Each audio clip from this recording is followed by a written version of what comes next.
Blood seeping from his leg and terror in his eyes, the magnificent black stallion lay abandoned in the forest, left to die alone when his racing days were over. When 12-year-old Noah Sullivan found the trembling horse on that misty morning, he made a promise that would change both their lives forever. No creature deserving of love would ever be abandoned again. Before we continue, don't forget to subscribe to the channel, like the video, and comment where in the world you're watching from. Let's go.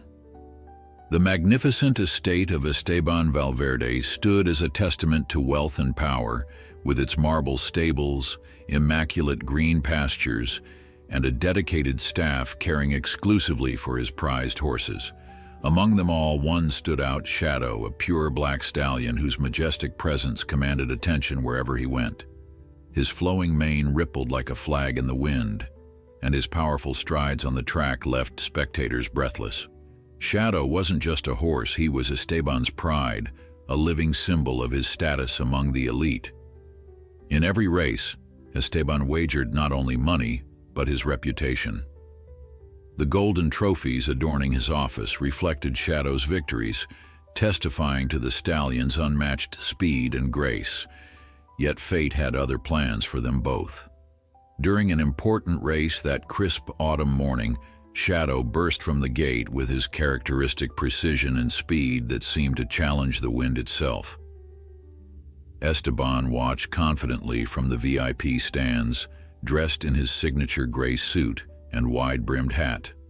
"That horse is invincible," he murmured to his guests, who nodded with practiced smiles. But as the race neared its end, disaster struck at the final curve. Shadow's left foreleg slipped on the damp ground, and his powerful 200-pound body collapsed in a cloud of dust. The crowd fell silent, and commentators halted their enthusiastic narration.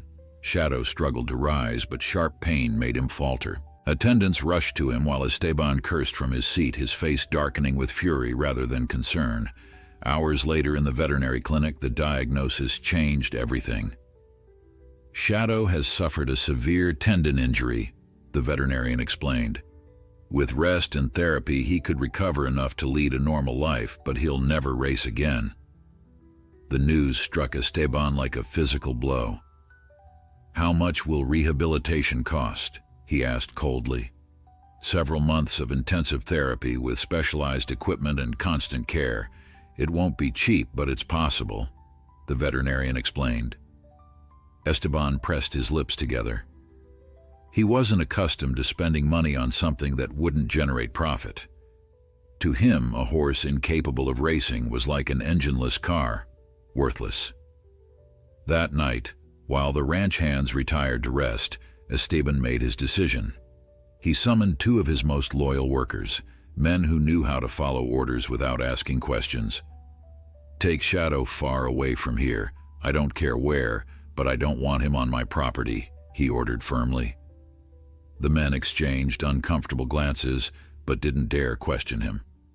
Working for Esteban Valverde meant obeying without protest. So past midnight, they drove the truck to the main stable where Shadow was resting.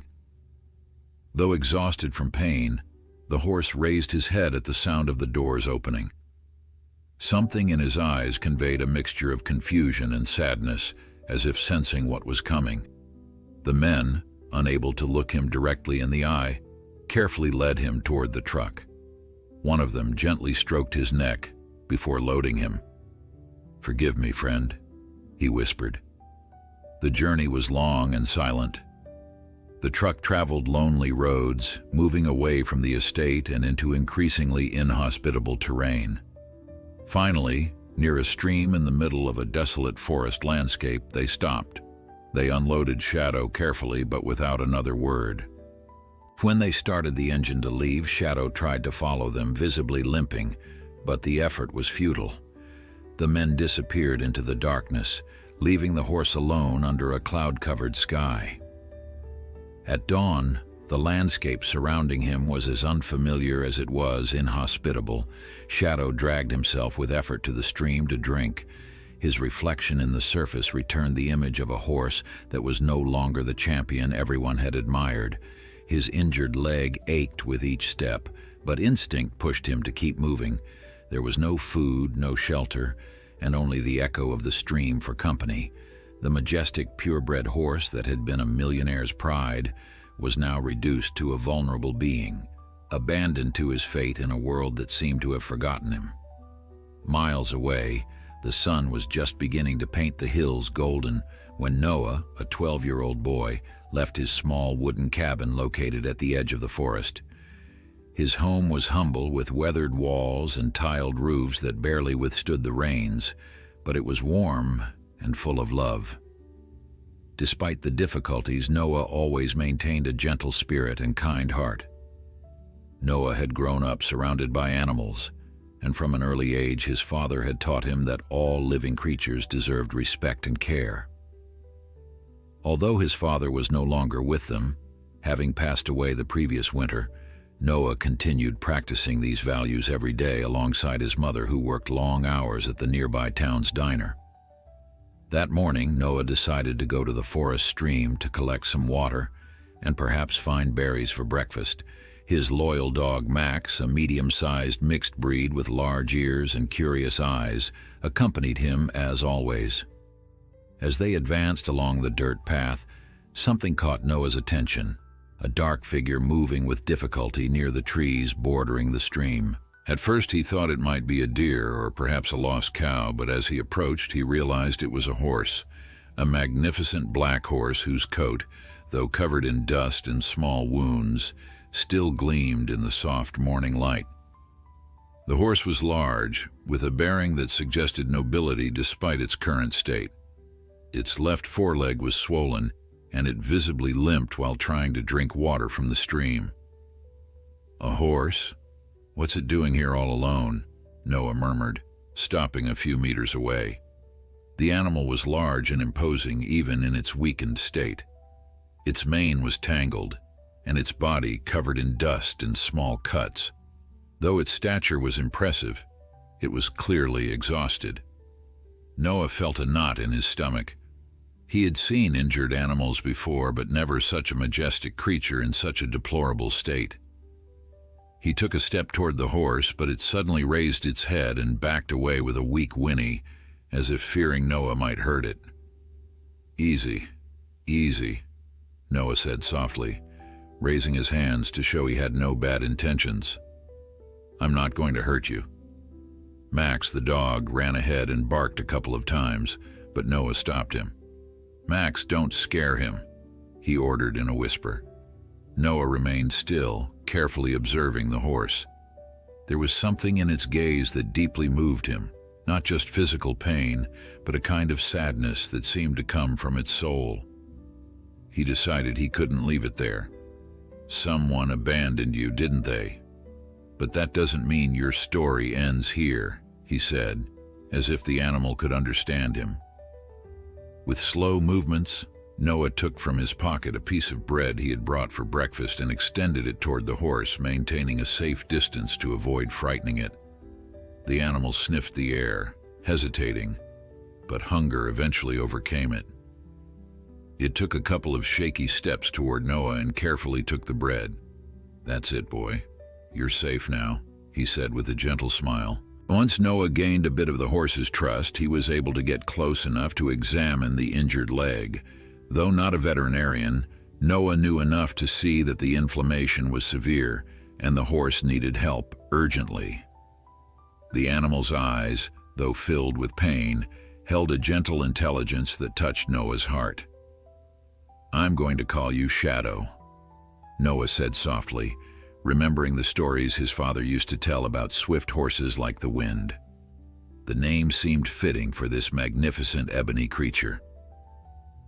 "I know you're hurt, but I can't leave you here. Will you come with me?" As if understanding Noah's words, Shadow nickered softly, his ears flickering forward toward the boy. Noah fashioned a makeshift lead rope from the cord he had brought to tie his water containers, and with infinite patience, guided Shadow away from the stream. The horse limped painfully with each step, but followed Noah's gentle lead. The journey back to Noah's cabin was slow and arduous. Shadow stumbled several times, clearly in agony from his injured leg. Max, the dog, trotted alongside, occasionally looking back at the horse as if checking that he was still following. Noah spoke continuously in a soft, reassuring voice, encouraging Shadow to keep moving despite the pain. "Just a little further, Shadow. You can do it," he murmured, his young face creased with concern as he watched the magnificent animal struggle. Noah's heart ached at Shadow's suffering, but he knew they needed to reach shelter before he could properly tend to the horse's wounds. When they finally arrived at the small cabin, Noah guided Shadow to the modest lean-to shelter where his mother kept their aging mule, Dusty. The shelter wasn't much, just a simple wooden structure with a roof to keep out the rain, but it was clean and would provide protection from the elements. Dusty, a kind and patient animal, seemed to understand immediately that Shadow needed help and shifted to make room for the newcomer. "Wait here," Noah told Shadow, making sure the horse had fresh water before running into the cabin. He rummaged through their limited medical supplies, gathering clean cloths, a small jar of herbal salve his mother had made last spring, and a bucket for water. His mother wouldn't be home until late that night, but Noah knew she would understand. She had always taught him to help those in need, whether human or animal. Back in the shelter, Noah gently cleaned Shadow's leg with warm water, speaking soothingly when the horse flinched from pain. The wound was worse than he had initially thought, swollen and hot to the touch, with ugly purple bruising spreading across the foreleg. Noah carefully applied the herbal salve, which his mother swore could draw out the poison from any wound. "This will help a little, but you need a proper vet," Noah whispered, stroking Shadow's neck. "Mom will know what to do when she gets home." As night fell, Noah brought a blanket from the house and sat beside Shadow in the shelter. He couldn't bear the thought of leaving the horse alone after all he had been through. The night air grew chilly, and Noah huddled closer to Shadow's warm body, telling him stories as stars appeared in the sky outside. "Dad used to say that animals understand more than people think," Noah said, leaning against Shadow's side. "He said they know who cares for them and who doesn't." He looked up at the horse's noble profile, silhouetted against the moonlight streaming through the shelter's opening. "I'll care for you, Shadow. You won't be alone again." Whether it was the exhaustion of the day or the soothing presence of the boy beside him, Shadow seemed to relax. His breathing deepened, and he lowered his head, gently resting it near Noah's shoulder.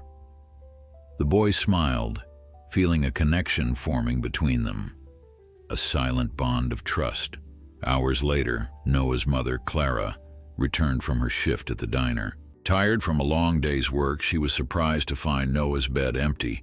Worry immediately flooded her heart until she noticed the lantern light coming from the small shelter outside. Wrapping her shawl around her shoulders, she hurried out to investigate. The sight that greeted her made her stop in her tracks. There was her son, fast asleep against the side of an enormous black horse she had never seen before. The horse raised its head at her approach, regarding her with cautious, intelligent eyes, but didn't move away from Noah. "Oh my," she whispered, taking in the scene. Noah stirred at the sound of her voice, rubbing his eyes sleepily. "Mom, this is Shadow," he said immediately, as if the introduction couldn't wait. "I found him by the stream. Someone abandoned him. He's hurt, Mom, really bad. Can we help him?" Clara looked at the magnificent horse, noting the swollen leg and the clear signs of neglect. Despite their own difficulties, the struggle to keep their small home after her husband's death, the long hours at the diner to make ends meet, she knew there was only one answer she could give. "Of course we'll help him," she said softly, kneeling beside Noah and touching Shadow's muzzle gently. The horse allowed her touch, seeming to sense her kindness. Tomorrow I'll ask Dr. Martinez if he can come take a look. He treats the farm animals around here. Noah's face lit up with relief and gratitude. "Thank you, Mom," he said, throwing his arms around her. Clara hugged her son tightly, marveling at his compassionate heart. "Your father would be proud of you," she whispered. "Now come inside and get some proper sleep. Shadow will be fine out here with Dusty for tonight." Noah hesitated, looking back at Shadow with concern. "But what if he needs me?" Clara smiled gently. "We'll leave the shelter door open so you can hear if anything happens, and we'll check on him first thing in the morning." Reluctantly, Noah agreed. Before leaving, he stood in front of Shadow, placing both hands on the horse's strong neck. "I'll be back at sunrise," he promised, his young voice solemn. "You're safe now. This is your home." Shadow nickered softly, lowering his head to gently nudge Noah's shoulder as if acknowledging the promise. The boy smiled, feeling a surge of protectiveness toward this magnificent creature who had suffered so much. That night, Noah could hardly sleep, his mind filled with plans for Shadow's care. He would need food, medicine, and time to heal. Noah knew their resources were limited, but he was determined to find a way.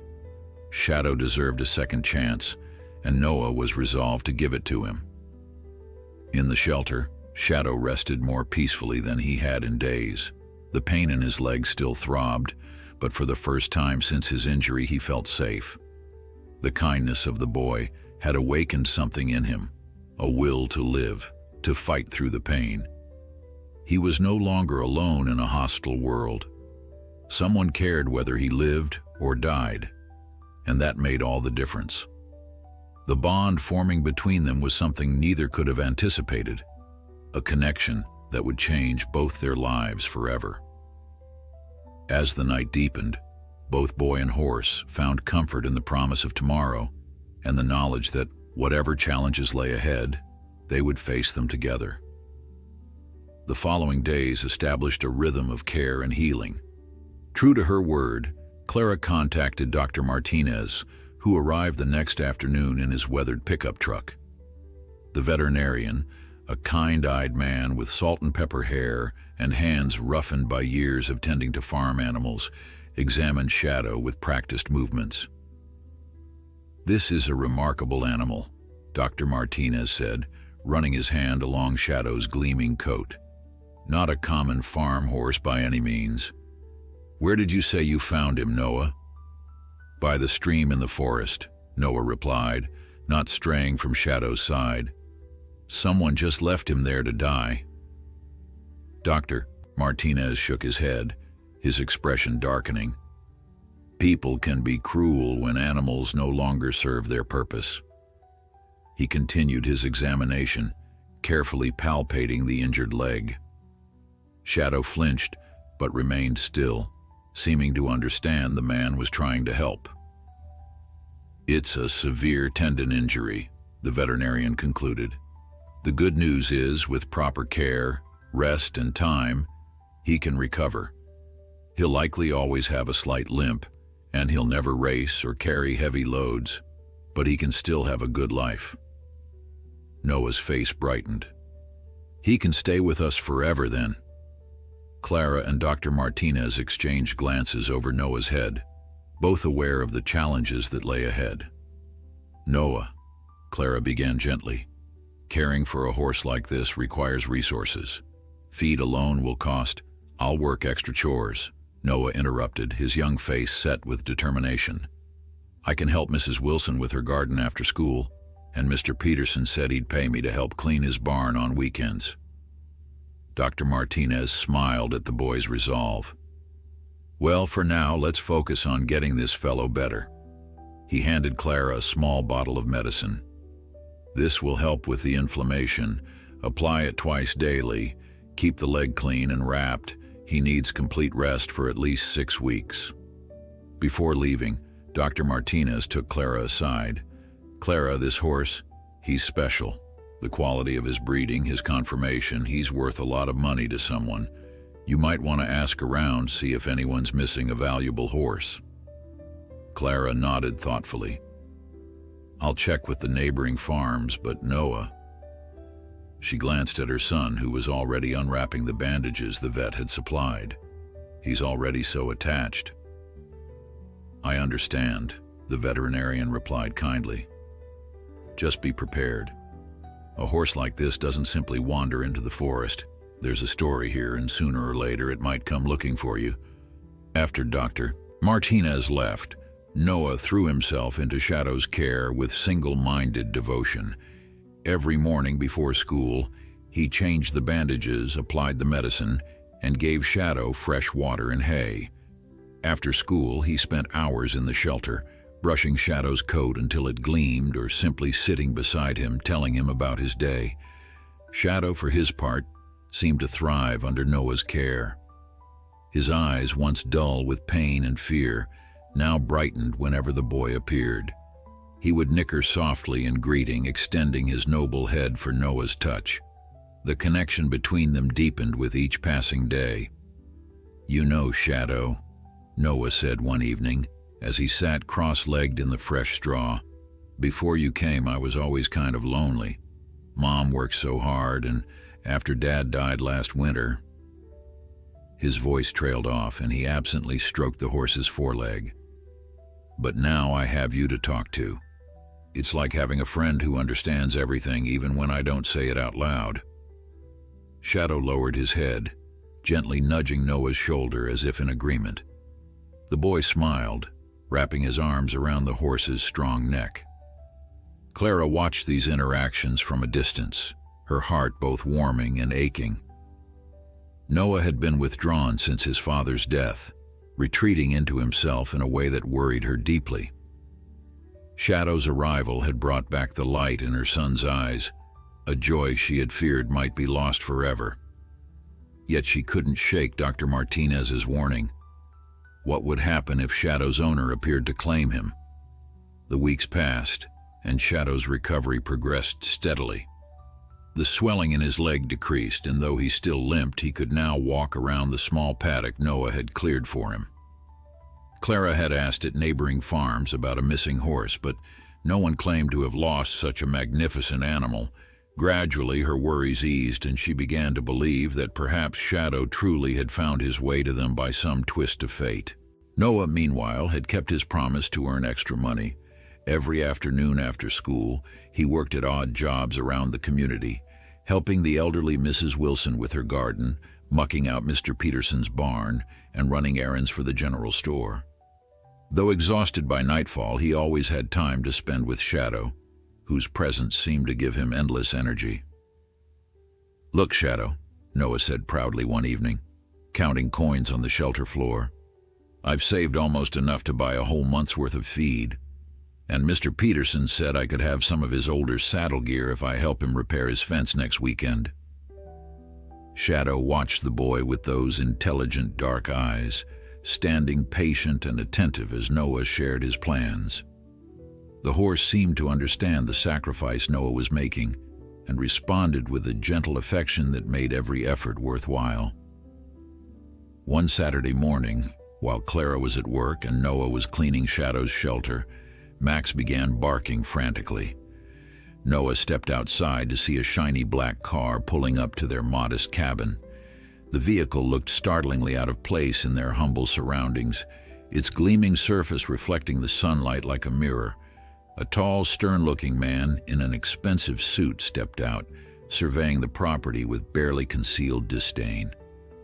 Noah felt a chill of apprehension as the stranger's cold gaze landed on him. "Boy," the man called, his voice sharp and commanding. "I'm looking for a horse, a black stallion, valuable racing stock. I have information he might be in this area." Noah's heart nearly stopped. Could this be Shadow's owner? The man who had abandoned him, left him to die alone in the forest? Every instinct told Noah to lie, to protect Shadow from this cold-eyed stranger. But before he could respond, Shadow himself appeared in the doorway of the shelter behind Noah. The horse froze at the sight of the man, his ears flattening against his head, body tensing as if preparing to flee. The man's eyes narrowed, a smile of satisfaction spreading across his face. "Ah," he said softly. "There you are, my valuable investment." Noah moved instinctively, placing himself between Shadow and the stranger. "He's not yours anymore," the boy said, his voice trembling but determined. "You left him to die. I found him, I saved him. He's mine now." The man's eyebrows rose, amusement replacing his surprise. "Is that so?" he replied, his voice dangerously soft. "Well, young man, I'm afraid you don't understand how the world works. That horse is registered property worth thousands of dollars, my property, and I've come to take him back." Noah stood his ground, though fear coursed through him. Behind him, Shadow trembled, his breathing quick and shallow. In that moment, Noah made a silent promise to the horse who had become his closest friend. No matter what happened next, Shadow would never be alone again. Noah felt a surge of courage rise within him as he stared up at Esteban Valverde. Though only 12, the boy stood as tall as his small frame would allow, his hands balled into fists at his sides. "You don't deserve him," Noah said, his voice steadier now. "He was hurt and scared when I found him. You threw him away like garbage." Esteban's face darkened. "Mind your tongue, boy. You have no idea who you're speaking to. I am Esteban Valverde, and that horse," he pointed a manicured finger toward Shadow, "is registered as Lightning Strike, a thoroughbred worth more than this entire property." Behind Noah, Shadow's trembling intensified. The horse retreated further into the shelter, as if trying to disappear from Esteban's sight. The fear in his reaction told Noah everything he needed to know about how this man had treated him. "His name is Shadow now," Noah replied defiantly, "and he's scared of you. Look at him. He remembers what you did." Esteban's laugh was cold and dismissive. "Horses don't remember, boy. They're animals, property, nothing more." "That's not true." Noah's voice rose with emotion. "Shadow remembers everything. He trusts me because I showed him kindness when you showed him cruelty." Esteban's patience was clearly wearing thin. He reached into his jacket and pulled out a folded document. "This is Lightning Strike's registration paper. It proves my ownership. Now step aside and let me collect my property, or I'll be forced to involve the authorities." Noah felt a flicker of doubt. He knew nothing about legal ownership of horses or what rights he had, if any. But the thought of Shadow returning to this cold man's custody filled him with dread. He remained rooted to the spot, blocking the entrance to the shelter. "No," he said simply. Esteban's eyes narrowed dangerously. "No? Perhaps you didn't hear me clearly. That horse is worth a small fortune, and he belongs to me. Your little game of playing hero is over." He took a step forward, and Max growled, sensing the tension. The dog positioned himself beside Noah, hackles raised. Esteban paused, eyeing the dog with contempt. "I found him abandoned," Noah persisted. "If he was so valuable to you, why did you leave him to die in the forest? Why didn't you get him treatment for his leg?" A flicker of something, perhaps discomfort, crossed Esteban's face before his cold mask returned. "Business decisions are beyond your understanding, child. The horse was injured, no longer profitable, but circumstances have changed, and now I require his return." Noah's mind raced. What had changed? Why would Esteban want a horse he had discarded? Before he could voice these questions, the sound of tires on gravel announced another arrival. Noah felt a wave of relief as his mother's old pickup truck pulled into the yard. Clara stepped out, her expression shifting from confusion to concern as she took in the scene before her. The luxury car, the imposing stranger, and her son standing protectively before the shelter with Max at his side. "What's happening here?" she asked, moving quickly to Noah's side. Esteban's demeanor changed instantly, a practiced smile replacing his scowl. "Ah, You must be the boy's mother. I'm Esteban Valverde." He extended his hand, which Clara ignored. "There seems to be a misunderstanding. Your son has been caring for my horse, and while I appreciate his efforts, I've come to reclaim my property." Clara's arm went around Noah's shoulders. "There's no misunderstanding, Mr. Valverde. My son found this horse abandoned and injured in the forest. We've spent weeks nursing him back to health. And I'm grateful," Esteban replied smoothly, though his eyes remained cold. "I'm prepared to offer compensation for your trouble. $500 seems more than fair for temporary care." Clara's expression hardened. "This isn't about money, Mr. Valverde. This is about an animal that was callously abandoned. Noah found Shadow half dead from dehydration and injury. If my son hadn't intervened, that horse would have died alone in the forest." "Be that as it may," Esteban continued, his voice taking on an edge, "legal ownership is not determined by who provides care. The horse is registered in my name." He held up the document again. "This is not a matter for debate." Clara studied the paper, her face falling slightly as she recognized the legal reality of their situation. Noah looked up at his mother anxiously, feeling his hope begin to fade. "Mom, we can't let him take Shadow," he whispered desperately. "He'll hurt him again, or worse." Clara squeezed Noah's shoulder reassuringly, then turned back to Esteban. "Mr. Valverde, may I ask why you've suddenly decided to reclaim a horse you previously abandoned? My son says Shadow will never race again." Esteban's smile tightened. "My business decisions are my own affair, madam. But if you must know, Lightning Strike has valuable breeding potential. His bloodline is worth preserving, even if his racing days are over." "Breeding?" Clara repeated, understanding dawning in her eyes. "So you'll use him as a stud, then discard him again when you've gotten what you want?" Esteban shrugged. "As I said, business decisions." Inside the shelter, Shadow whinnied softly, a sound of distress that tore at Noah's heart. The boy broke away from his mother and ran to the horse, throwing his arms around Shadow's neck. The stallion lowered his head, pressing it against Noah's back in a gesture that spoke volumes about the bond they shared. "You can't have him," Noah sobbed, his face buried in Shadow's mane. "He's not yours anymore. He's mine. He trusts me." Esteban watched the display with impatience. Touching but irrelevant. "I'll give you until tomorrow morning to say your goodbyes. I'll return with a trailer and proper documentation. If the horse is not ready for transport, I'll bring the sheriff." He turned to leave, then paused. "And keep the $500. Consider it a lesson in how the world really works." As Esteban climbed back into his sleek black car, Noah clung tighter to Shadow, tears streaming down his face. "I won't let him take you," he whispered fiercely. "I promise, Shadow, you'll never be alone again." Clara watched Esteban's car disappear down the dirt road, her mind racing.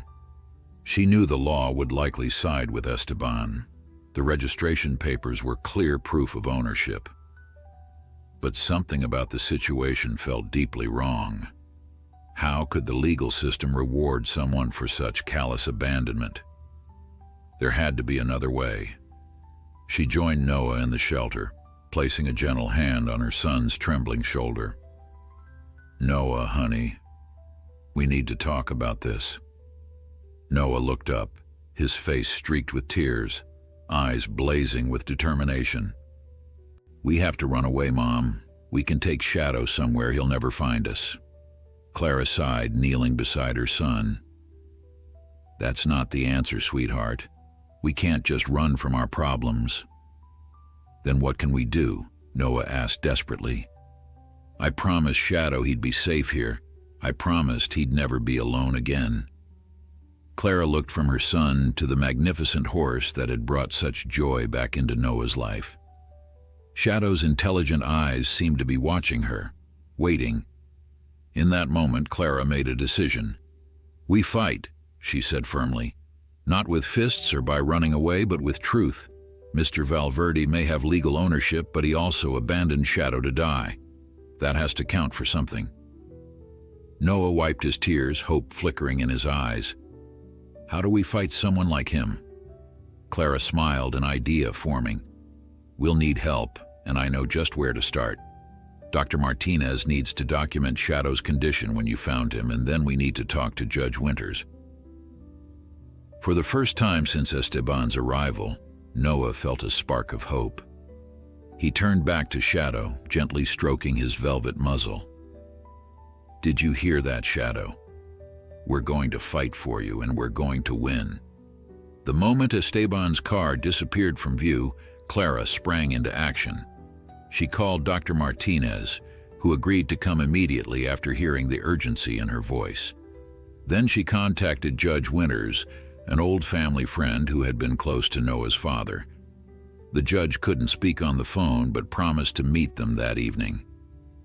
Noah, Clara said, kneeling to meet her son's eyes. We need to document everything about Shadow's condition when you found him. Every detail matters. Noah nodded, wiping away tears with the back of his hand. I took pictures, he said quietly. The day I found him. I wanted to remember how far he'd come. Clara's eyes widened with surprise and hope. You did? Where are they? Noah disappeared into the house and returned moments later with his father's old digital camera. Dad always said to take pictures of important things, he explained, his voice small but determined. He turned on the camera and navigated to the earliest photos of Shadow. Clara gasped when she saw them. The images showed a horse barely recognizable as the magnificent animal now standing in their shelter. In the photos, Shadow was emaciated, his coat dull and caked with mud, his eyes vacant with pain and fear. Most damning of all were the clear shots of his injured leg, swollen to twice its normal size, untreated and clearly infected. Noah, these are exactly what we need, Clara said, squeezing her son's shoulder. These photos prove Shadow was abandoned and suffering when you found him. Dr. Martinez arrived 30 minutes later, his truck kicking up dust as he pulled into their yard. The veterinarian examined Shadow thoroughly, documenting his current condition and comparing it to his notes from his first visit. He studied Noah's photos with a grim expression.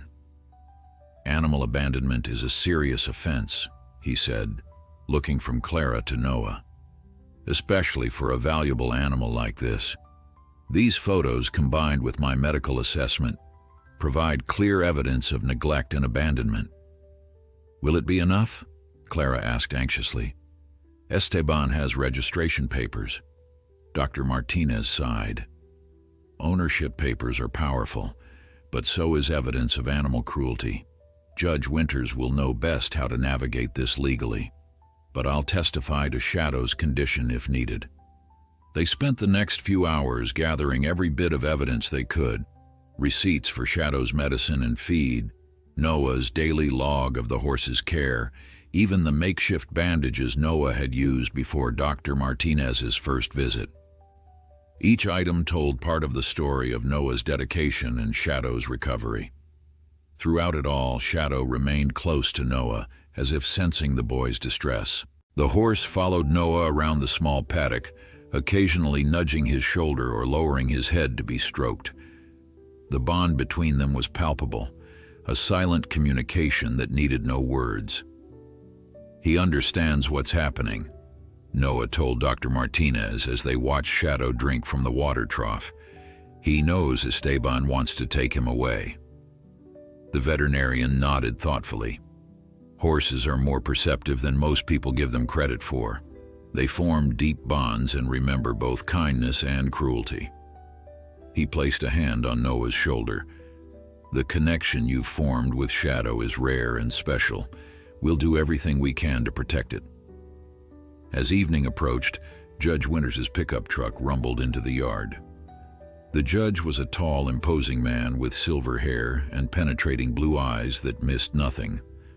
Though retired from active bench duty, he still commanded respect throughout the county and maintained close ties with the legal community. Clara, he said warmly, embracing Noah's mother. It's been too long. He turned to Noah, his expression softening. And Noah, you look more like your father every day. Noah managed a small smile. Judge Winters had been a fixture at their dinner table before his father's death, but his visits had become less frequent in the months since. The judge had been his father's mentor and closest friend. Thank you for coming, Howard, Clara said. We're facing a difficult situation.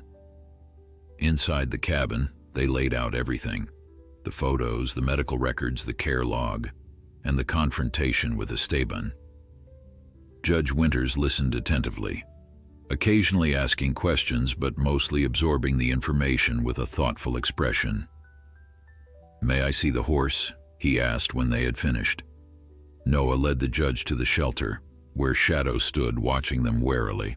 The horse had grown more skittish since Esteban's visit, as if afraid the man might return at any moment. But when Noah approached, Shadow relaxed visibly, lowering his head to nuzzle the boy's chest. This is Shadow, Noah said proudly, stroking the horse's gleaming coat. He's getting better every day. Judge Winters observed the interaction with keen interest. The bond between you is evident, he remarked. Now, tell me about finding him, in your own words. Noah recounted that day by the stream, discovering the injured horse, approaching him carefully, gaining his trust, and the difficult journey home. As he spoke, his hand never left Shadow's neck, and the horse remained utterly still, as if listening to his own story being told. Back inside the cabin, Judge Winters spread his hands on the kitchen table, his expression grave. The legal situation is complex, he admitted. Valverde's registration papers establish legal ownership, which courts typically respect. Noah's face fell and Clara reached for his hand. However, the judge continued, abandonment and animal cruelty are serious offenses. The evidence you've gathered, particularly those initial photographs and Dr. Martinez's documentation, presents a compelling case for animal welfare intervention. What does that mean? Noah asked, hope flickering in his eyes. It means we have grounds to request an emergency hearing before Valverde can reclaim Shadow, Judge Winters explained. I'll contact Judge Rodriguez, who presides over these matters now. She has a strong record of animal welfare rulings. And if we get this hearing? Clara prompted. Judge Winters leaned back, his expression cautious but determined. Then we argue that Valverde abandoned Shadow, surrendering his rights to ownership. We demonstrate that the horse's welfare would be endangered if returned to him, and we show the court the remarkable bond that's formed between Noah and Shadow. Will it work? Noah's voice was small but steady. The judge reached across the table to clasp Noah's shoulder. I can't promise victory, son. Valverde has money and influence, but sometimes, just sometimes, justice prevails over power, and we have something Valverde doesn't have, truth, on our side. Noah nodded, drawing strength from the judge's confidence. Shadow trusts me, he said simply, and I promised him he'd never be alone again. Judge Winters smiled, something fierce glinting in his eyes. Then we'll do everything in our power to help you keep that promise. He stood, gathering the evidence they'd collected. I'll file for an emergency hearing first thing tomorrow morning. With luck, we'll have a court date before Valverde can act. As the judge prepared to leave, Noah slipped out to the shelter. Shadow nickered softly as the boy approached, pressing his velvet muzzle against Noah's chest. We're going to fight for you, Noah whispered, wrapping his arms around the horse's strong neck. And I don't care how rich or powerful Esteban is, we won't let him take you away. In the growing darkness, boy and horse stood together, united against whatever would come. The battle ahead would be difficult, but in that moment, Noah felt certain of one thing. The bond between them was stronger than any legal document, more powerful than any man's wealth. It was a bond forged through compassion and trust, and it would not be easily broken. Morning came too quickly. Noah had barely slept, spending most of the night in the shelter with Shadow, his arms wrapped around the horse's neck as if his physical presence could somehow protect him from Esteban's claim. When dawn broke, casting long shadows across the yard, Noah tensed at every distant sound, fearing Esteban's return. Clara found her son dozing against Shadow's warm side, the horse standing protectively over the boy. The sight brought tears to her eyes. This powerful creature so gentle with her son, this bond so pure and true. She hated to wake Noah, but Judge Winters had called with news. "Noah, honey," she said softly, touching his shoulder.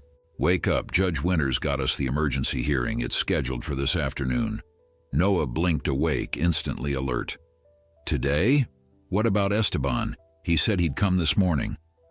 "The judge filed a temporary restraining order," Clara explained. "Esteban can't take Shadow until after the hearing. Sheriff Dawson called him personally to inform him." Relief washed over Noah's face, followed quickly by anxiety. "What if we lose?" Clara knelt beside her son, taking his hands in hers. "Then we appeal. We fight with everything we have. But let's not get ahead of ourselves.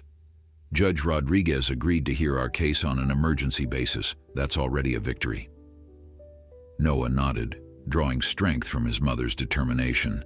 He turned to Shadow, gently stroking the horse's velvet muzzle. "We're going to court today, boy. I can't take you with me, but I promise I'll be fighting for you." Shadow nickered softly, as if understanding the gravity of the day ahead. He lowered his head to Noah's level, allowing the boy to press his forehead against the horse's. In that moment of connection, Noah felt a surge of resolve that steadied his trembling hands. The county courthouse was an imposing brick building with tall columns and wide marble steps that seemed designed to intimidate.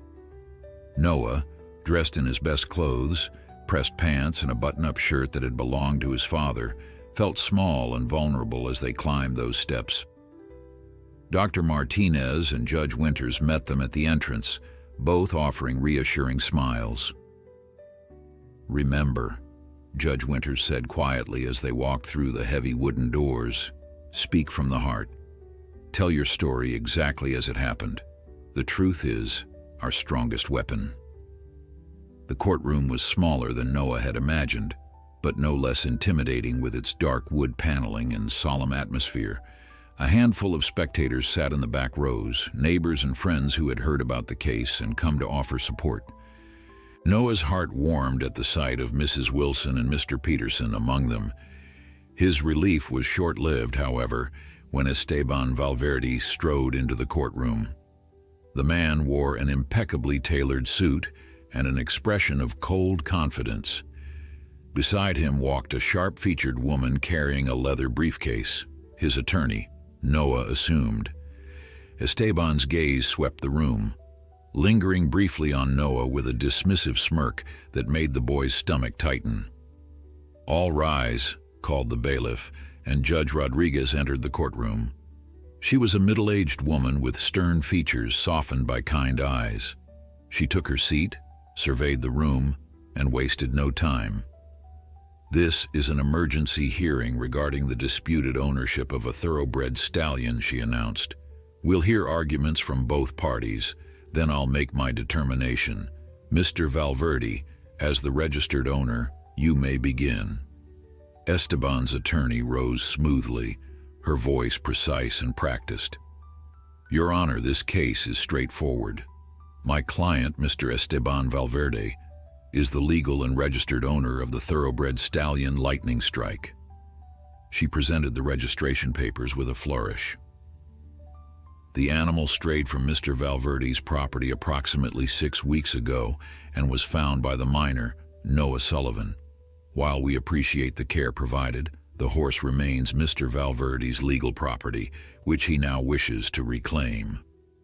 Judge Rodriguez accepted the documents, reviewing them carefully before turning to Clara and Noah's side. And your position, Ms. Sullivan? Clara stood, less polished than Esteban's attorney, but with quiet dignity.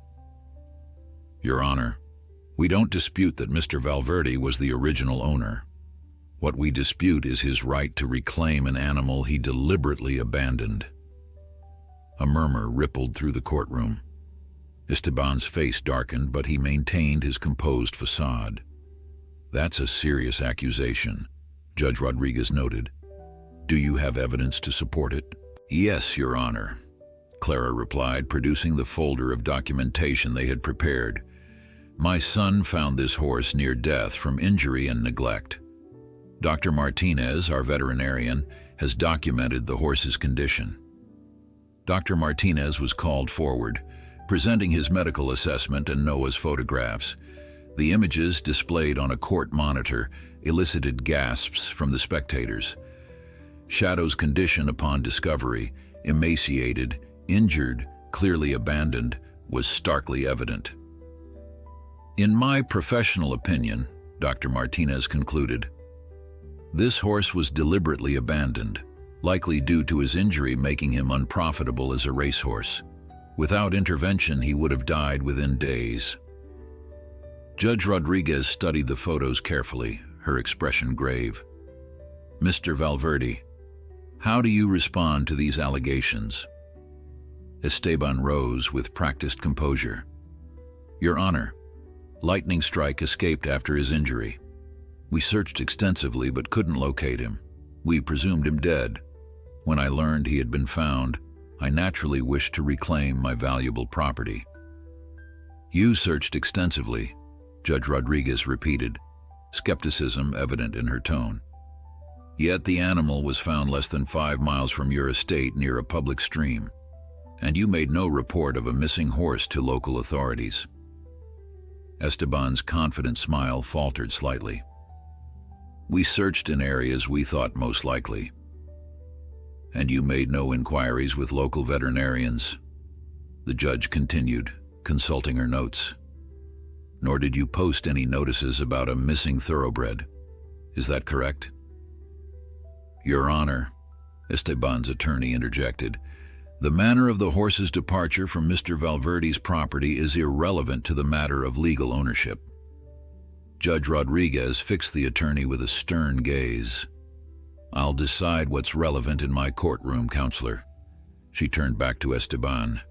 Mr. Valverde, I find your explanation lacking credibility. Noah, who had been watching the exchange with growing hope, felt a surge of courage. When Judge Rodriguez called him to testify, he approached the witness stand with steady steps, determined to speak for Shadow. Noah Sullivan, Judge Rodriguez said gently, please tell the court how you found the horse you call Shadow. Taking a deep breath, Noah recounted that morning by the stream, discovering the injured horse, the painstaking journey home, the weeks of care and healing. As he spoke, his voice grew stronger, filled with the conviction of his bond with Shadow. He was so scared when I found him, Noah concluded, his eyes shining with unshed tears. But now he trusts me. He knows I won't hurt him or abandon him. He's not just a horse to me, Your Honor. He's my friend. The courtroom fell silent as Noah's words hung in the air. Even Esteban seemed momentarily disarmed by the boy's sincere testimony. Judge Rodriguez studied Noah thoughtfully before calling a brief recess to consider her ruling. As they waited in the hallway, Clara hugged Noah tightly. You did wonderfully, she whispered. Whatever happens, I'm so proud of you.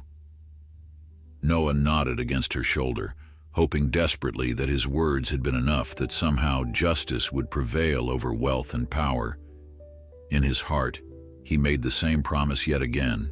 Shadow would never be alone. When court reconvened, the atmosphere was thick with tension. Noah's hands trembled so badly that Clara had to steady them with her own. Across the aisle, Esteban sat with rigid confidence, occasionally whispering to his attorney. The spectators fell silent as Judge Rodriguez entered and took her seat, her expression unreadable. After reviewing the evidence presented by both parties, she began, her voice clear and measured. "I am prepared to render my decision." Noah held his breath, his heart pounding so loudly he was certain everyone could hear it. "The law regarding animal ownership is generally straightforward," Judge Rodriguez continued. "Registration papers establish legal ownership, and courts typically uphold these rights without question." She glanced at the documents on her bench. "Mr. Valverde has provided clear proof that he purchased and registered the thoroughbred known as Lightning Strike." Esteban's lips curled into a satisfied smile. Noah felt his hope beginning to crumble.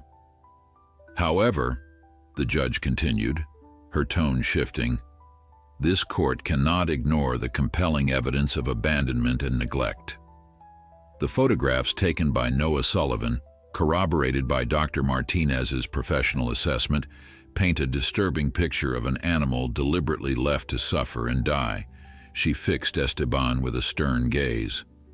"Mr. Valverde, your claim that the horse simply escaped is contradicted by your failure to report him missing, your lack of search efforts in the most obvious locations, and the horse's severe condition when found.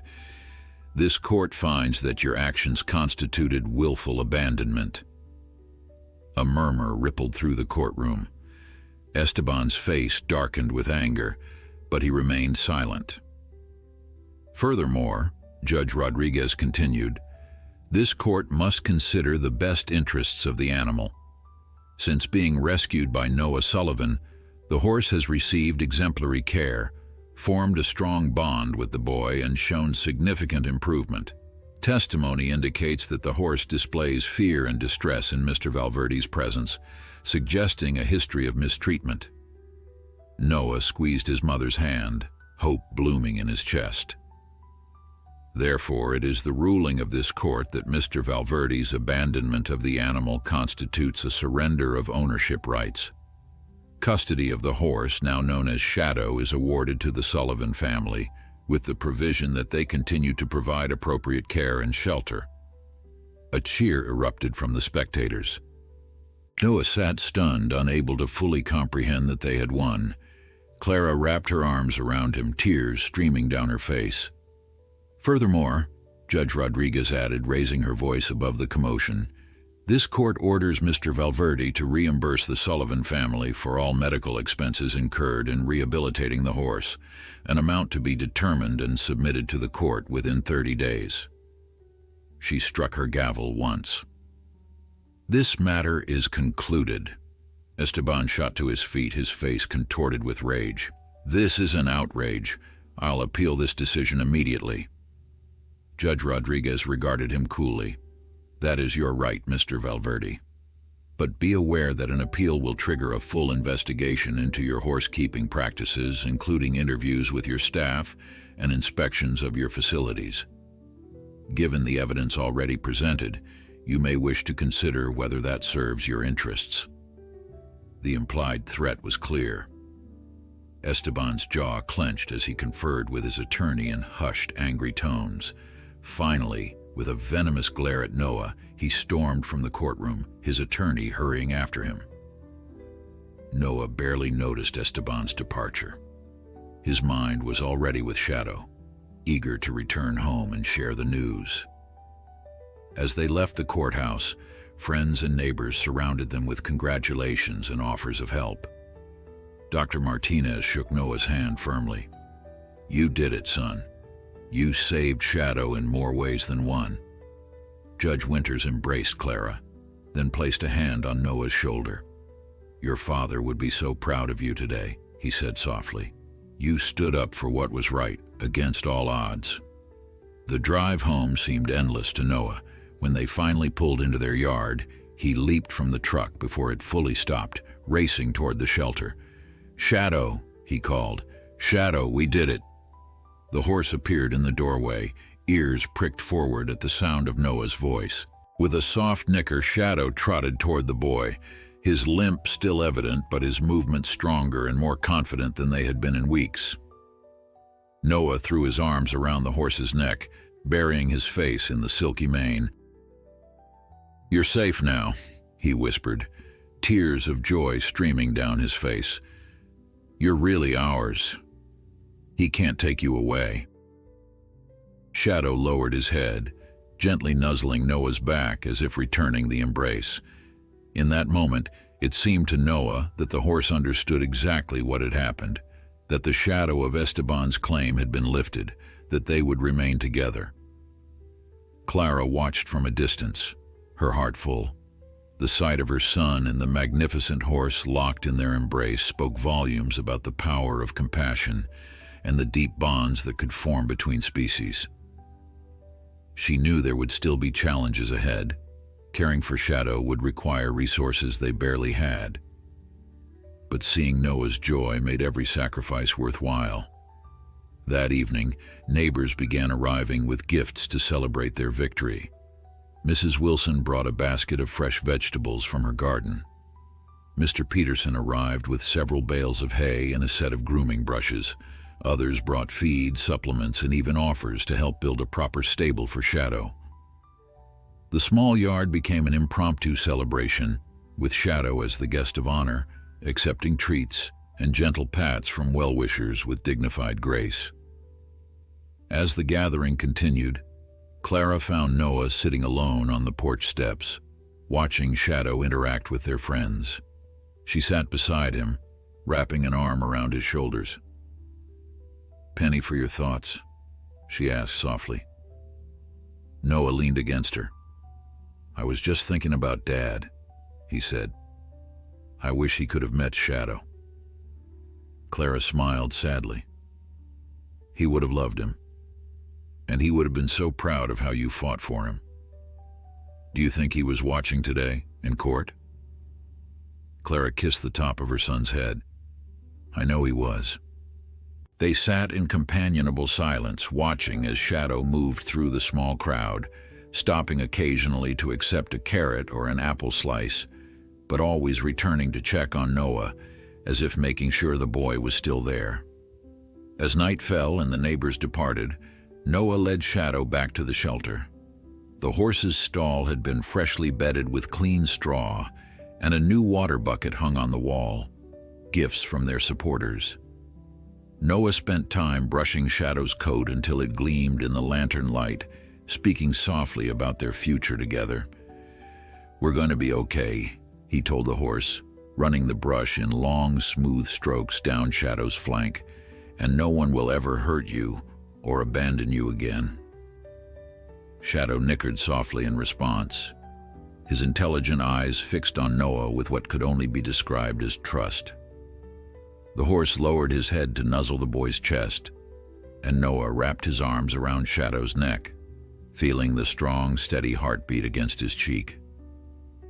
In that peaceful moment, Noah understood that sometimes justice did prevail, that kindness could overcome cruelty, and that the bond between a boy and his horse could be strong enough to withstand even the most powerful adversary. In the weeks following the court hearing, life settled into a new rhythm for Noah and Shadow. The community's support hadn't faded with the excitement of their victory. Instead, it seemed to grow stronger. Every few days, someone would stop by with hay, feed, or supplies. Mr. Peterson and several other men from town spent a weekend building a proper stable for Shadow, one with solid walls to keep out the winter cold and a fenced paddock where he could exercise safely. The medical expenses that Esteban had been ordered to pay arrived without comment, a check delivered by his attorney with a terse note acknowledging the court's decision. Clara used the money to establish a fund for Shadow's ongoing care, ensuring they could afford the specialized feed and supplements that Dr. Martinez recommended for the horse's continued recovery. Shadow's physical healing progressed steadily. His limp was still noticeable, but Dr. Martinez was impressed by his improvement. "He'll never be racing again," the veterinarian said during one of his regular visits. "But he's regaining remarkable mobility. I'd say in a few months, he might even be strong enough for light riding." The possibility of riding Shadow filled Noah with quiet excitement.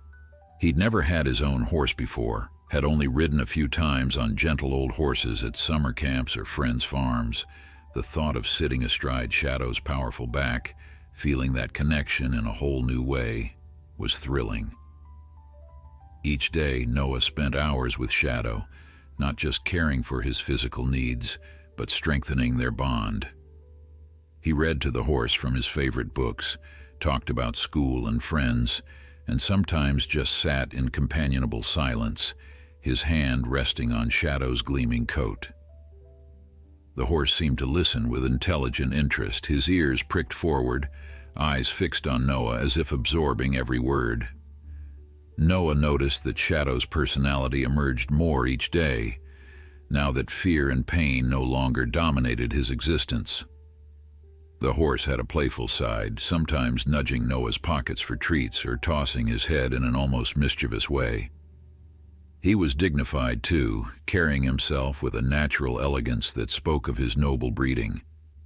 And he was unfailingly gentle with Noah, seeming to understand the boy's size and vulnerability compared to his own power. One crisp autumn afternoon, as Noah brushed Shadow in the paddock, Clara came outside with an envelope in her hand. "This just arrived for you," she said, handing it to Noah with a curious expression. "It's from Judge Rodriguez." Noah set down the brush and opened the envelope, pulling out a formal-looking letter. As he read, his eyes widened with surprise. "Mom," he said, looking up at Clara, "Judge Rodriguez wants me to bring Shadow to an event at the Children's Hospital in the city. She says children who are sick or injured could benefit from meeting him, from hearing our story." Clara read the letter over Noah's shoulder. "She says your story of rescuing Shadow and fighting for him has inspired a lot of people. The children at the hospital are fighting their own battles, and meeting you both might give them hope." Noah looked at Shadow, who was watching them with those intelligent, trusting eyes. "What do you think, boy? Would you like to meet some kids who need a friend like I did?" Shadow nickered softly, nudging Noah's shoulder as if in agreement. "We'd need to work up to it," Clara cautioned. "Shadow hasn't been around crowds or traveled in a trailer since you found him, and his leg, Dr. Martinez said he's getting stronger every day," Noah countered eagerly, "and we have almost a month before the event. We could practice, get him used to being around more people." Clara smiled at her son's enthusiasm. "We'll talk to Dr. Martinez about it first, make sure it wouldn't set back Shadow's recovery, but if he thinks Shadow is ready, then yes, we can try." The next few weeks were filled with careful preparation. Dr. Martinez approved the plan but advised a gradual approach to reintroduce Shadow to new experiences. Noah worked patiently with the horse, first getting him comfortable with the small horse trailer Mr. Peterson had offered to loan them. At first, Shadow balked at the narrow entrance, his eyes wide with fear, perhaps remembering the last time he'd been transported, when Esteban's men had taken him to be abandoned. "It's okay, boy," Noah soothed, standing beside Shadow, one hand on his neck. "I'm right here with you. Nothing bad will happen, I promise."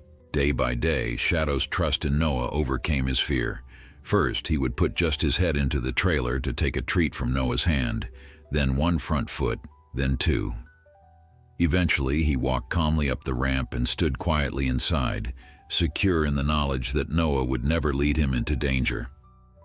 They practiced with small groups of visitors too, starting with just a few neighbor children, then gradually increasing the number. Shadow proved to be remarkably patient, standing still as small hands patted him and high voices exclaimed over his beauty. He seemed especially gentle with the youngest children, lowering his head to their level, as if understanding their nervousness around such a large animal.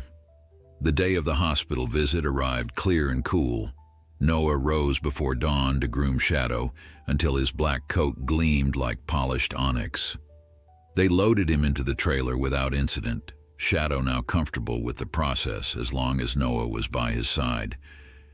Clara drove carefully to the city, Mr. Peterson following behind in his truck in case they needed assistance. The Children's Hospital had prepared a small courtyard area for the visit, decorating it with colorful balloons and a hand-painted sign that read, "Welcome Shadow and Noah."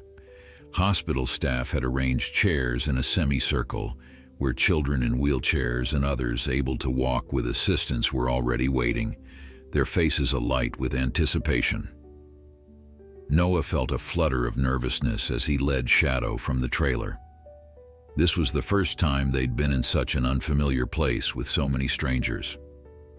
But Shadow seemed to sense the importance of the moment.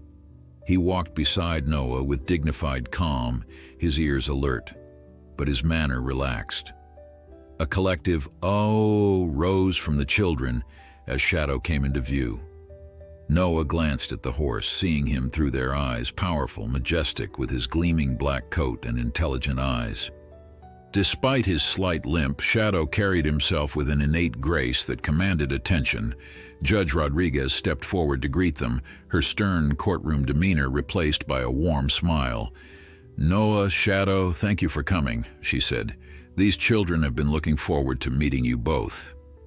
Noah looked at the assembled children, some with bandaged limbs, others with no hair, some attached to IV poles they'd wheeled outside with them, and felt a surge of empathy.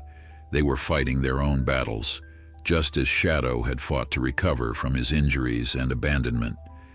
As Noah began to tell their story, Shadow standing calmly beside him, he realized that their journey had come full circle. Once Shadow had been alone and hurting, and Noah had reached out to help him. Now, together, they were reaching out to others who needed the same message Noah had whispered to Shadow that first day. "You are not alone." The children listened with rapt attention as Noah told Shadow's story. He spoke simply but powerfully, describing how he had found the horse abandoned and injured, how they had nursed him back to health, and their battle to keep him safe from Esteban. Throughout the telling, Shadow stood patiently beside Noah, occasionally lowering his head to nuzzle the boy's shoulder, or gently nickering as if adding his own thoughts to the narrative. "Shadow was hurt and alone when I found him," Noah concluded, his hand resting on the horse's gleaming neck. "But he taught me something important. Sometimes the ones who have been hurt the most have the most love to give." When Noah finished speaking, a small girl in a wheelchair raised her hand. Her head was wrapped in a colorful scarf, and an IV pole stood beside her chair. "Can I pet him?" she asked, her voice barely above a whisper. "Of course," Noah replied, guiding Shadow toward her. "His name is Shadow, but he's not scary at all." The girl reached out a thin hand, trembling slightly. Shadow seemed to sense her fragility. With extraordinary gentleness, he lowered his head to meet her outstretched fingers. The moment they connected, the small, pale hand against his velvety muzzle, the girl's face transformed with wonder. "He's so soft," she breathed, "and warm." One by one, the other children approached. Some walked cautiously with assistance from nurses. Others were wheeled forward in their chairs or beds. Shadow greeted each one with the same gentle attention, standing perfectly still for those who were unsteady, lowering his head for those who couldn't reach high. Noah stayed close, quietly encouraging both Shadow and the children, his heart swelling with pride at his horse's intuitive kindness. A boy with both legs in casts looked up at Shadow with shining eyes. "Does his leg still hurt him?" he asked Noah. "Sometimes," Noah answered honestly, "but he's getting stronger every day. Dr. Martinez, that's our vet, says he's healing really well." The boy nodded thoughtfully. "I'm healing too," he said, "but sometimes it's hard to be patient." Noah knelt beside the boy's wheelchair. "Shadow understands that, don't you, boy?" Shadow nickered softly, as if in agreement. He had to learn patience too, but every day gets a little better. As the visit continued, Noah noticed something remarkable happening. The children who had seemed most withdrawn at first were now smiling, reaching for Shadow, asking questions. Parents and hospital staff exchanged looks of amazement, whispering about children who hadn't spoken in days, now chattering excitedly about the beautiful black horse. Dr. Lisa Chen, the hospital's pediatric psychologist, approached Clara as the visit was winding down. "What your son and Shadow are doing here is extraordinary," she said. Animal therapy can be incredibly beneficial for our patients, but I've rarely seen such an immediate connection. Clara watched as Noah helped a small boy with a breathing tube gently stroke Shadow's muzzle. "They've both been through so much," she said softly. "I think they understand what it means to be hurting." Dr. Chen nodded thoughtfully. "Would they be willing to come back? We have a new therapy program we're developing, and Shadow would be perfect." His story of overcoming adversity resonates so deeply with our children. Before Clara could respond, Judge Rodriguez joined them, her expression warm as she watched Noah and Shadow interact with the children. "I knew they would be special," she said. "When I saw them in my courtroom, the bond between them was unlike anything I'd witnessed before. These children feel it too." On the drive home, Noah was quiet, processing the emotional impact of the day. Shadow had been loaded into the trailer without hesitation, clearly more at ease now with the experience. Clara glanced at her son, noting his thoughtful expression. "You and Shadow did something remarkable today," she said. "You should be proud." Noah nodded slowly. "Did you see their faces, Mom? When they touched Shadow, it was like something changed." Dr. Chen noticed it too. She asked if you might be willing to bring Shadow back as part of their therapy program. Noah's eyes lit up. "Really? We could visit regularly?" Shadow seemed to like it. He was so gentle with everyone. "It would be a commitment," Clara cautioned. "Regular trips to the city, working with different children. Shadow would need to be consistently well-behaved and calm." "He can do it," Noah said with absolute conviction. "You saw him today. It's like he knew exactly what each kid needed." Over the following weeks, Noah and Shadow began regular visits to the children's hospital. Dr. Chen worked with them to develop a structured therapy program, teaching Noah how to guide interactions between Shadow and the children to maximize the therapeutic benefits. Shadow remarkably seemed to thrive in his new role, displaying a patient temperament perfectly suited to working with fragile, often frightened children. Word of the exceptional therapy horse spread, and soon other facilities were reaching out: a rehabilitation center for injured veterans, a home for the elderly, even a program for troubled youth. Noah and Clara carefully selected which invitations to accept, mindful of Shadow's still healing leg and the need to balance his therapy work with rest. The local newspaper ran a feature story about them, complete with photographs of Shadow standing serenely among children in the hospital garden. The article detailed their journey from that first meeting by the stream to their current work bringing comfort to those in need. When Noah read it aloud to Shadow in the stable that evening, the horse listened with pricked ears, occasionally nudging Noah's shoulder as if appreciating hearing his own story. One unexpected outcome of their growing recognition was an invitation to speak at a regional conference on animal welfare. Clara initially hesitated, concerned about exposing Noah to such a public forum, but her son's enthusiasm convinced her. "People need to hear Shadow's story," Noah insisted. "Maybe it will help other animals like him." The conference organizers arranged for Shadow to be present during Noah's speech, understanding that the power of their story lay as much in their bond as in the narrative itself. Standing on the stage beside his magnificent horse, Noah spoke with a poise that belied his 12 years, telling their story to a room full of animal welfare advocates, veterinarians, and lawmakers. Shadow was considered worthless when he could no longer race, Noah said, his voice clear and strong. But he's shown that every animal has value beyond what they can do or earn. His worth isn't in how fast he can run, it's in the lives he touches, the people he helps heal. As Noah spoke, Shadow stood perfectly still beside him, his presence a living testament to the power of compassion and second chances. In the audience, Clara wiped away tears, remembering the frightened, injured horse and the determined boy who had refused to leave him behind. They had come so far from that day by the stream, not just in Shadow's physical healing, but in the purpose they had found together. That night, as Noah prepared Shadow's evening feed, he realized something profound. In saving Shadow, he had found his own path forward after his father's death. The horse had filled an emptiness in Noah's heart, given him purpose and direction when grief had threatened to overwhelm him. They had healed each other, and now they were helping to heal others. 2 years passed, each season bringing new milestones in Shadow's recovery and their shared journey. The slender, frightened horse Noah had found by the stream had transformed into a magnificent creature, his coat gleaming with health, his bearing regal despite the slight limp that would always mark his gait. Though he would never race again, Shadow had found a far more meaningful purpose, bringing comfort to those who needed it most.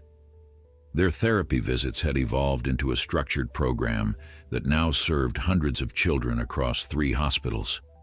Noah, now 14, had grown too, not just in height but in confidence and purpose. The shy, grief-stricken boy who had lost his father had found his voice, becoming an eloquent advocate for animal welfare and therapy programs. On a crisp autumn morning, much like the day Noah had first discovered Shadow, Clara watched from the kitchen window as her son moved with practiced ease around the paddock, guiding Shadow through a series of gentle exercises designed by Dr. Martinez to maintain the horse's strength and flexibility. The bond between them was seamless now, horse and boy communicating through the subtlest cues, a partnership built on absolute trust. Clara smiled as Noah leaned forward to rest his forehead against Shadow's, their ritual of connection before each therapy session. They were scheduled to visit the Veterans Rehabilitation Center that afternoon, where Shadow's gentle presence had proven especially effective with soldiers battling PTSD and traumatic injuries. A car pulled into their driveway, unusual for this early hour. Clara's breath caught when she recognized the sleek black vehicle, Esteban Valverde's car. Though he had never appealed the court's decision, had never again directly approached them about Shadow, Clara still felt a flicker of apprehension at his appearance. She stepped onto the porch as Esteban emerged from the car. He looked different somehow, less imposing than she remembered, his expensive suit replaced by more casual attire. He nodded a greeting to Clara, but his eyes were fixed on Noah and Shadow in the paddock. "Mrs. Sullivan," he said, his voice lacking the arrogant edge she recalled.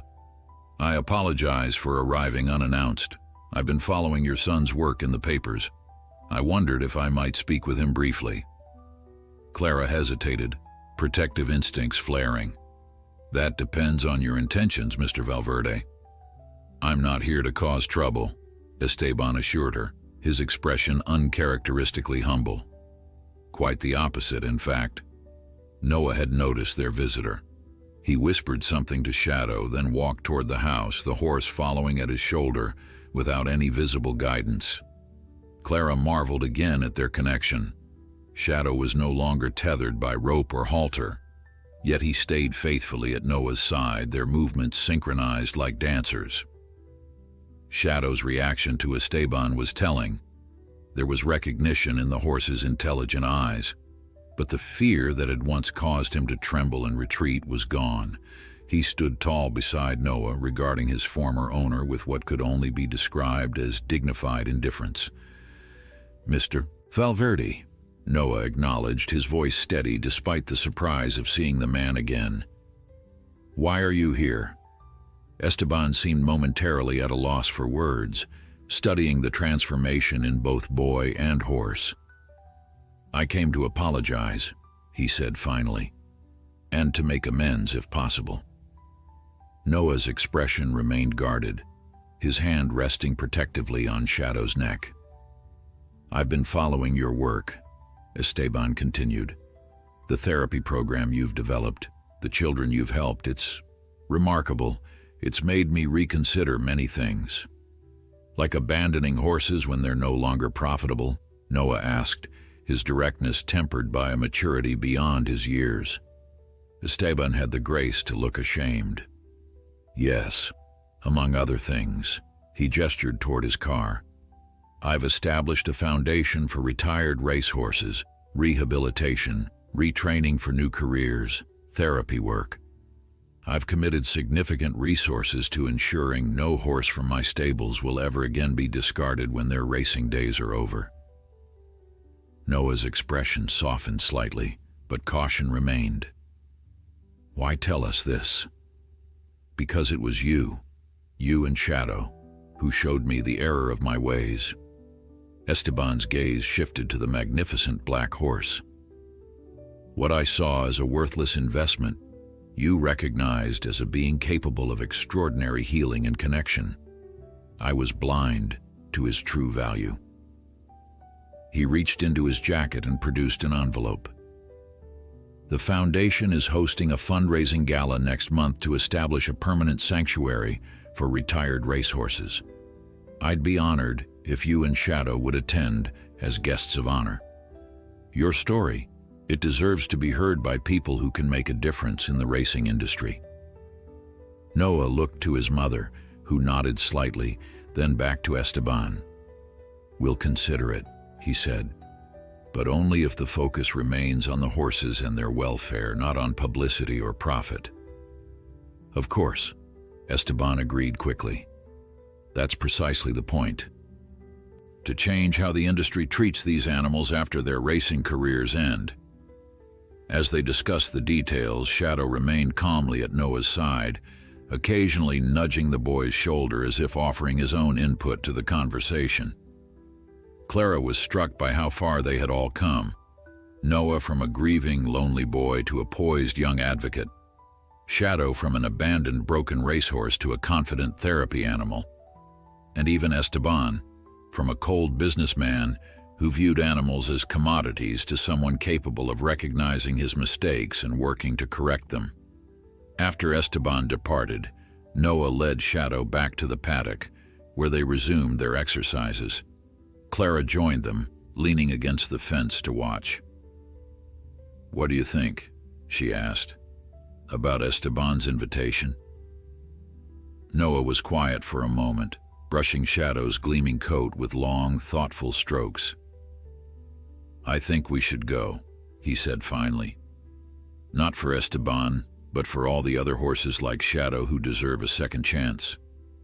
Clara smiled, seeing in her son the compassionate, principled young man he was becoming. "Your father would be so proud of you," she said softly. "Of both of you." That evening, as twilight settled over their small ranch, now expanded with the proper stable and paddock that Shadow's therapy work had helped finance, Noah sat beside his horse in the soft grass of the pasture. Above them, stars began to appear in the darkening sky, the same stars that had witnessed their first night together when Noah had promised Shadow he would never be alone again. "We've come a long way, haven't we, boy?" Noah murmured, his arm draped over Shadow's strong neck. Shadow nickered softly in response, resting his head against Noah's shoulder in a gesture that had become so familiar, so essential to both of them. In the quiet of the evening, Noah reflected on the journey that had brought them here, from that first desperate meeting by the stream, to the courtroom battle, to the therapy work that now defined their days. Each step had been guided by the promise he had made when he first found Shadow, injured and abandoned in the forest. "You will never be alone again." It was a promise that had healed them both. In saving Shadow, Noah had found his way through grief, discovered his purpose, and learned that compassion was the most powerful force for change. And Shadow, once valued only for his speed and then discarded when injured, had revealed his truest worth, not in racing victories, but in the countless lives he touched with his gentle spirit. As darkness fell completely and the first stars shimmered overhead, boy and horse remained side by side, their silhouettes merging into one shape against the night sky, a living testament to the enduring power of a simple promise kept. You will never be alone again.